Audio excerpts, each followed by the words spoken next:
कोणीतरी स्वतःला फार मोठ्या बापाचा समजला तर आम्ही पण मोठ्या काकाचा पुतणे आहे।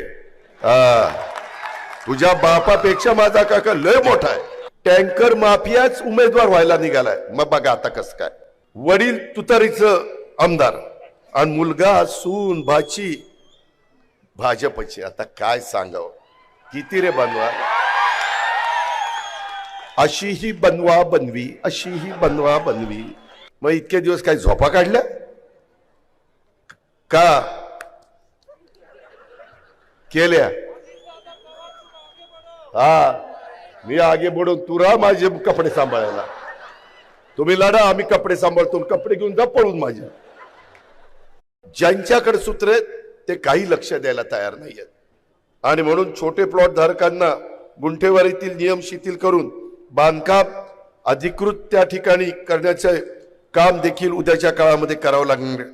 सोसायट्यांच्या मध्ये पाणी पुरवठ्याची समस्या आहे। टँकरवर लाखोंचा खर्च असल्यामुळे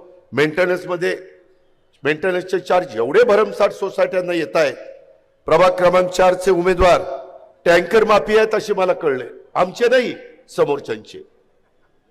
टँकर माफियाच उमेदवार व्हायला निघालाय। मग बघा आता कसं काय, ते म्हणतात ना चोराच्या हातातच तिजोरीच्या चाव्या।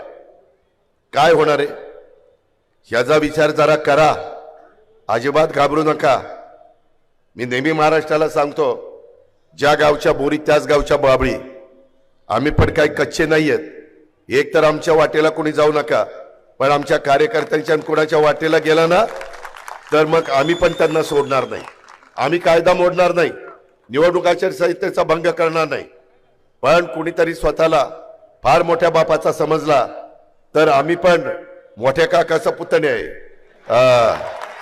तुझ्या बापापेक्षा माझा काका लय मोठा आहे, हे तुम्हालाही माहिती आहे। शिट्ट्या वाजवतो म्हणजे खरंच आहे। मित्रांनो, यामध्ये आपल्याला खराडी चंदननगर भाग हा टँकर मुक्त करायचा। मी फक्त हा भाग नाही करणार, मी महानगरपालिका ताब्यात द्या पुणेकरांनो, वडगाव शहरीकरांनो, चंदननगर खरेडीकरांनो, मी अख्ख्या टँकर माफियाची मी ते मोडूनच काढणार आहे। मी अजिबात सोडणार नाही। तुमची पर्यायी व्यवस्था करून ते मोडून काढणार। कुणाची दहशत आणि दादागिरी आम्ही चालू देणार नाही। इथं स्थानिक राजकीय गुंडांची दहशत, मला तर कळलं इथं हप्तेखोरी पण चाललेली आहे। तर काय चाललंय काय?